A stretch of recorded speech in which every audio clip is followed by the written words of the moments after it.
all kinds of things that can go That's wrong true. in a house, Very and you've true. got to know all about the different types of financing and what works and what don't work, and there's a million things. But I guess where I'm going with this is, what are your thoughts on um, how valuable that you are, and why you don't feel like a salesperson, I guess.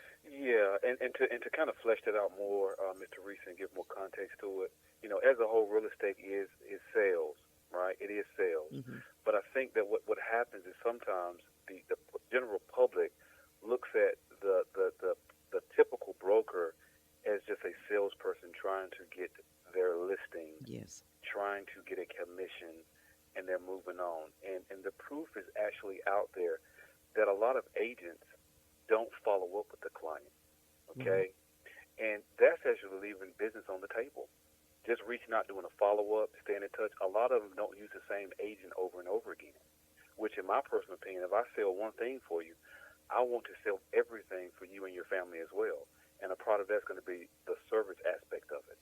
Okay, but I also think technology makes it different as well. So, for example, on the residential side, there's a lot of competition between some of these other brokerages like Zillow, Redfin, and things of that nature.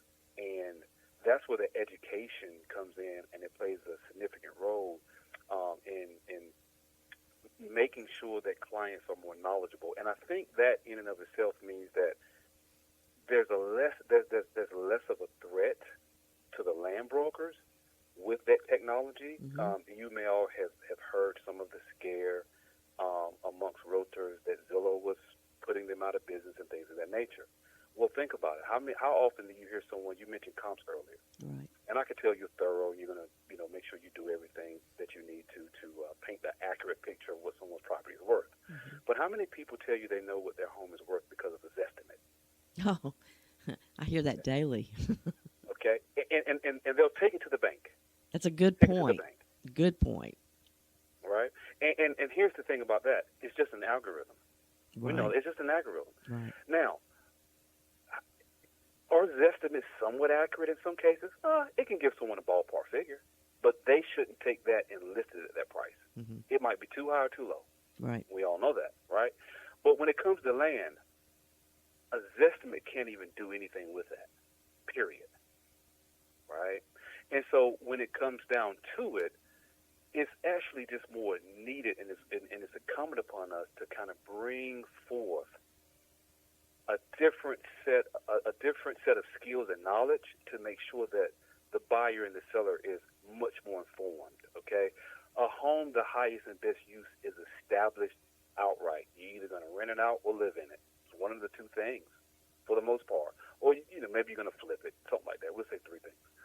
But with land, you might farm it, you might use it for recreation, you might develop it, you might invest in it, and the list goes on, Right. right? Right. And so Zillow, Redfin, none of those are going to really point that out. The buyer or seller might have an idea, but it's up to us to translate that and make sure they're on the right page. Hmm. I'm going to go back to the Realtors Land Institute. Comparing before you got involved and started taking the land classes and was Yes, sir. brokeraging, have you noticed a difference in your competence and ability to understand and to be able to process because of taking the RLI classes? Is that a true statement? Absolutely, without a doubt.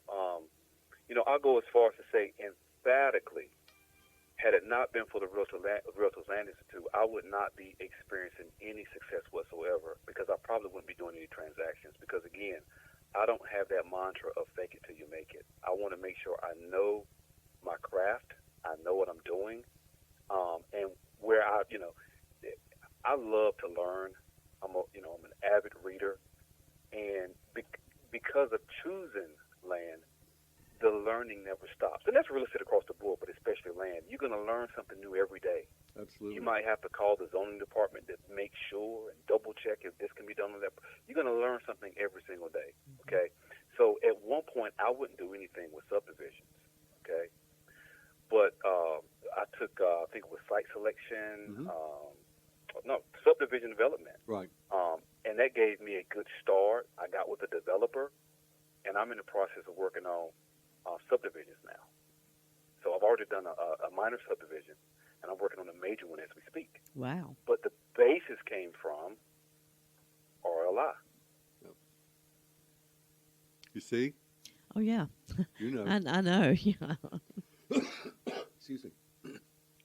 Yeah, I just want to throw this out there too because you said it, and it is for a house. This is totally different. But I did look at his estimate right before I left the office. That's why I was late because the people had looked at his estimate and it said their house was worth 71,000, and when I run comps, it was worth 150. Wow. So I was like, Oh, yeah. yeah, you don't want Yeah. to put Take your that house to on the the bank. market for $70,000. That's what Zestimate says, but Take that to the bank. Zestimate's never been in your house. They don't know anything about it. It's like I'll share a little secret with you guys. I use Zillow. Oh, we all Yeah, I will do. admit. We all do. Let me tell you what I use Zillow for, though. I use them to get listings because when I say I run a lean operation, I run a lean operation. I will go to Zillow and I will check for land for sale by owner, and I will check and I will look and I'll kind of go through and look at a property that looks like it's got some good potential, and maybe they just have one photo in front of the property. They didn't really, put some stuff on it that was, some marketing pieces there.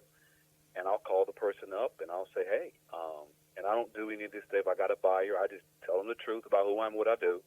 And I've gotten listings, and and the sellers were shocked, So, Zillow has its place. It has its place, but to go back to it, technology, even when you look now at the metaverse, people are looking at that whole thing now.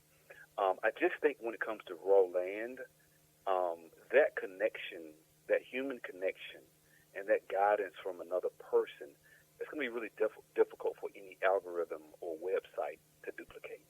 Walking out on the track. Over the weekend, I took a awesome family, husband and wife, 3 small kids, and I've got one associate, and that is my 2.5-year-old Staffordshire Bull Terrier, and so she goes with me on properties, and we all went out and they were so thankful. They didn't make an offer on the property, but they were so thankful. I'm going to help them find their, they're looking for a recreational track, but just that element in and of itself, I don't know how any digital technology is going to replace that. Right. I got a Jack Russell named Shada, and she sells more land than I do. She's in all my pictures, all my marketing. That's the photo that you have, I think, on your yeah. email, and also Yep. in your early podcast. Everywhere. I used to hear you talk about Shadow. She's the drone pointer on the cursor as it travels through the drone visual, and she's right here beside me. She's on the radio show too, but she's been running and playing a lot today, so she's taking her little nap. But Yes, sir. people love animals, and I love animals, and what a great companion, especially when I'm going out to preview property. What a great person, and I'll call her a person to take with you. It just makes the day even more exciting and charming. So animals with place. I've got Not another. to change the subject, but I just want to take a second and just thank you guys for allowing me to be here. Oh, please, it's your show. And Mr. Jewell, I just can't thank you enough. You have a lot to do with me being in the position I am today, and I just want to take a second and I give love you helping flowers people. for that, as they say. Yeah. I help more people than I sell more people. I love helping people, and I teach, and that's it's just to watch people. I gave away a book. One of my students in Charlotte, 15 years ago, or maybe even longer, got all excited about land like you have, and she was a residential broker, and she just kind of had this thing. She was an outdoors person, and she got into land. And last year she called me up and she said, Lou, I just finished my book. I knew she was working on it. And it's 10 things that you look for in buying land. And I bought 50 copies and had her sign each one. And I gave that away as a door prize today at our MLS meeting because I was out there promoting my class coming up on April the 6th in Mount Airy at the Cross Creek Country Club, a 4-hour CE class. But That's great. I just love watching people grow. And then when you go, did you get? You gonna come down to San Antonio? Did you work that out? Oh, I did not. I've got a few engagements Well, that I don't cannot miss get it away next from. year. But it is on my short list of things to do. I Yeah, have got to definitely. get to one of those land conferences. You'll never miss one. And it's 3 days of people like you and me and Teresa and some of the top people, definitely the top people in our industry that do 40, 50, $60 million in land sales a year, Oh, wow, on these wow. Miss Teresa, multi are you acres. going to make it this year? No, No, no. no, I won't be We've had making too it. much going on right Yeah, now. yeah, Okay. it's But, lots of things. But I do want to ask you this one question. Sure. It's something that we were talking about earlier, and everybody and Lou said the same thing. I don't remember if we were on or off air when we were discussing it, but we were talking about how much we enjoyed our work and how it wasn't like work at all. But truly, real estate is hard work. And I don't want people to get the wrong impression because they think we're just getting paid for nothing when you say, oh, it's so easy and it's so wonderful. But you put a lot of time into what you do, I'm assuming. It and, sounds No doubt. like. and solve a lot of problems. That's Yeah. what we do. I Yeah. tell my students, Nikehchi, in class, I said, look, we're not real estate agents and we're not realtors. We're professional problem solvers. Mm-hmm. You Because nailed it. You it nailed it. always starts, Mm-hmm. Lou, I got a problem. I need to buy something. Teresa, Right. I got a Right. problem. And if you take that, and they'll say that, they'll use those words. And if you Right. take that assignment to fruition and finish it, it's da na na, yeah, yeah, yeah, yeah, yeah, yeah. And this is a Right. point that I want to challenge you on too, and our listening audience. When you are a professional, and I do a whole session on this, is about your suppliers, your team members, okay? And I've actually printed out, and I'll send you a copy of it. It's called Land 101 Survival Kit. But I've gone through and listed the lawyer, but not just the lawyer. You want an attorney that does land transactions, okay? Because there's so many things, and just to have a lawyer that does tort law or just does residential, they're going to miss stuff, and there's going to be problems that can come back to haunt everybody. Well, it's just like that attorney that sent me that email Oh yeah. today and told me that he didn't know if my people owned the Well, land that they were duh. selling Did he do title? because he didn't like their survey the way that it read. It has And I was nothing like, to do with it. they still own the land. We'll just have to get the land surveyed. May I interject and piggyback off that very for Sure. a moment? I recently had a couple of tracks that I saw, thankfully end up selling, but it was one of those situations that it was an enormous amount of problem solving, and the problem ended up being the buyers. I was on the seller side, but the buyer who was non-represented chose an attorney who knew nothing about land. Yeah. And it got down to a point. I kind of skipped some of the minutiae involved in the story, but they looked and said that they looked at the survey and said it was landlocked, and it was not landlocked. I mean, it was just the strangest. And then they said that the legal description was incorrect. Yeah. Well, not getting too technical, they were just incorrect about it. Yeah, But, that's what I said today. And our attorney was just baffled by it. So to keep the deal from just falling through, because everything was perfect, I was able to find someone to reassign it to and still get it closed on time. Yeah. Who a developer I had worked with in the past saw everything, looked at everything, and said, "Yep, checks all my boxes. Looks good to me. It's soil evaluation already done, survey already done." And the unfortunate thing is the buyer reached back out and was devastated once they saw how they were just misinformed by that attorney, because the attorney was saying that it was landlocked, couldn't get title on it, and it ended up closing, no problems whatsoever. So that was actually probably the first time I saw a situation where an attorney who wasn't versed in land, because I always use, for certain deals, I have attorneys I just always go to. But that was the first time I've seen an attorney who was just familiar with residential just drop the ball on a land deal. Yeah. So You'll see more. I hate to tell you, hopefully not a lot, but it doesn't happen often. But when it does, you got to take action. That's why you need a soil scientist. I got Joe Hinton for 30 years. Actually, he's been doing it longer than that. If you're having problems with the county, this is a soil scientist, which now can actually write permits in the state of North Carolina. that's correct. I just recently found that out. Yeah, That's correct. You got the forester, which you mentioned. I've got 3 of those, and 2 of them are actually real estate brokers as well as foresters. And you got a certified forester, and you got a registered forester. And then you got, you got your county, you got your planning boards, you got your environmental health department, you got your soil and water, you got the Corps of Engineers, and these are part of your team when you need them. I mean, like if you Yes, want to sir. build a pond, if you don't go over 15 feet of dam height on the inside, you don't have to get the Corps of Engineers involved, for example. I mean, you always want to check, but that's just a kind of a basic rule. But you know, you've got to have these people. And I say to my students, I say, look, if you can't call these people at home at night, you don't have the right relationship with them. Yes, sir. And that's your team. We don't do this by ourselves, Teresa. That's right. And you know that, and we've got a hell of a team that's there, experienced, and a backhoe guy if you need to do that, or whatever it is that we, a person that can clean up land, a good timber guy. The Mr. Jewell, that's actually, especially in this market. So here in Wake County, especially, it's very hot everywhere. It is Oh, it's red crazy hot there. here, No, it's and crazy. some of that is trickling over into the land side. Sure. So having the team actually saves deals. So I've got a soil guy, I've got a surveyor, I've got a civil engineer. Yep.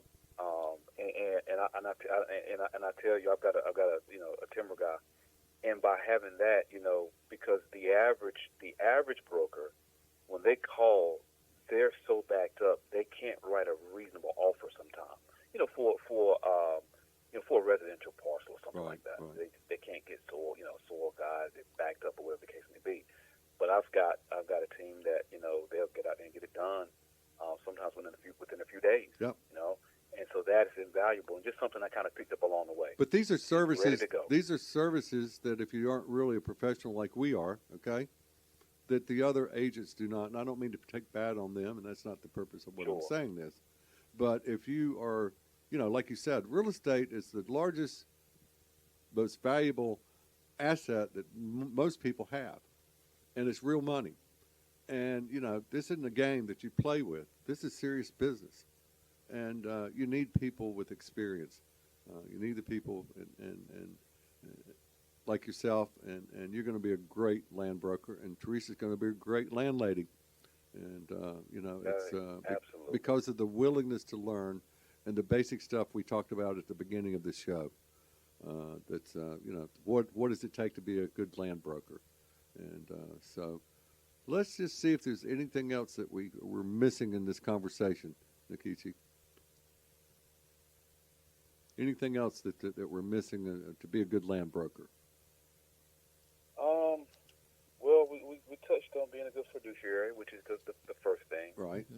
We mentioned the knowledge, and that knowledge is perpetuating. It never stops. Being transparent, and I'll say being resourceful as well. Right. The stuff that we have to do to get a transaction to close sometimes is a little bit different than other real estate transactions. So I would say resourcefulness is there, Okay. and just good communication, and being an educator to the clients, being an educator, painting an accurate picture of what's going on through the transaction, even before putting in an offer, I think is invaluable to them as well. Sure. One of the things that I do, and Teresa does, I've taught her to, is when you get involved in a land transaction, you talk about highest and best use, and that's the most important thing to consider value of a property. Is what is and it could be one use or it could be multiple uses. But I offer Right. my clients, and you may want to consider this too, and other agents out there. It's the reason I want to bring it up. I actually do a estate plan for my clients if they want for free. And what I'll do is, yes, if you're buying this 50 acres and it's got this road frontage on two sides and it's got timber and so on, how many heirs do you have? What are you going to do? It's not buying the land, it's selling the land. How do I get out of this?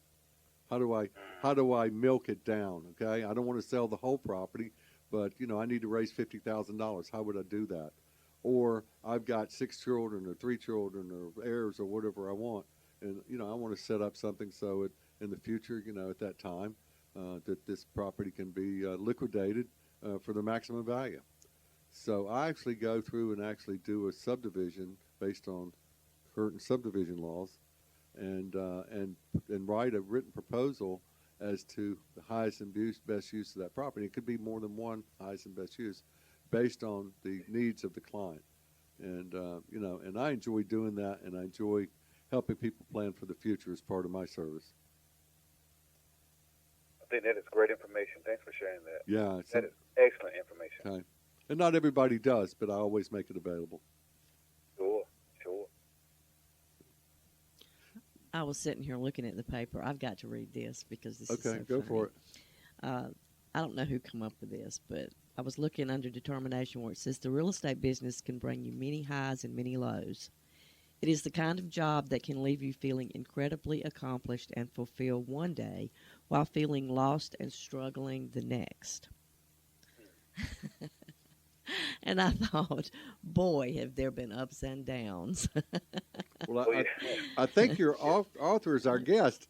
I believe so. Did that Well, not I come thought- off of his website? I don't know, but I Or his thought blog? that was pretty interesting. Yeah. It's just at the end of the day, it's your moral compass and how you treat people. And I think that Absolutely. is I think that's the key to it all right there. Absolutely. Absolutely. Because you do want to lay your head down at night knowing that you've done your best.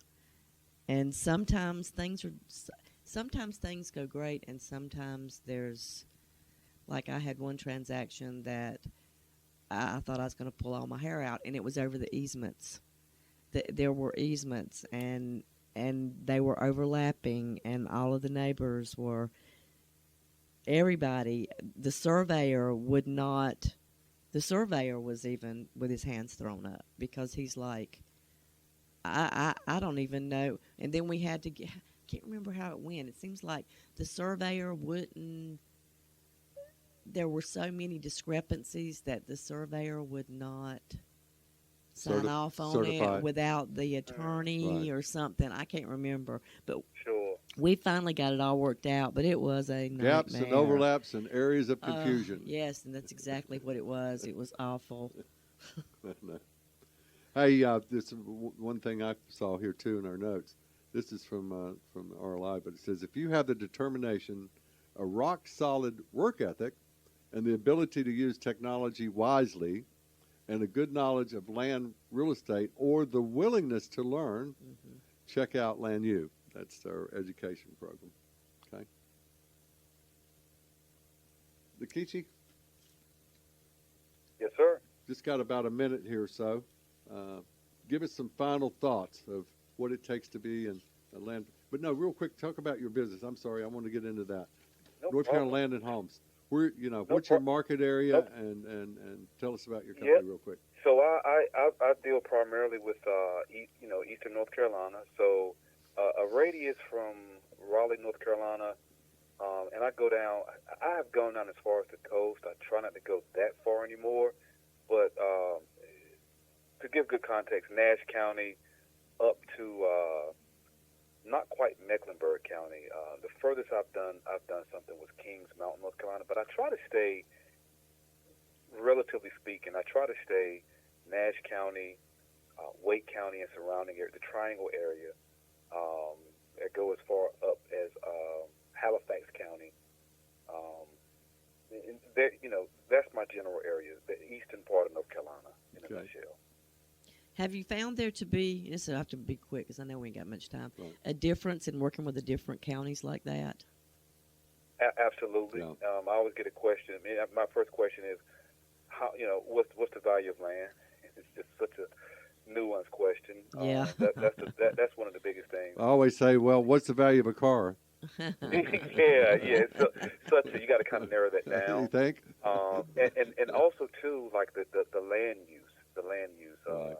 soils start changing a lot. There's almost 400 different types of soils, Yeah. and there's some places that it's really hard to get Perk septic test. systems Yeah. in. That I've seen some properties that the septic systems were $50,000.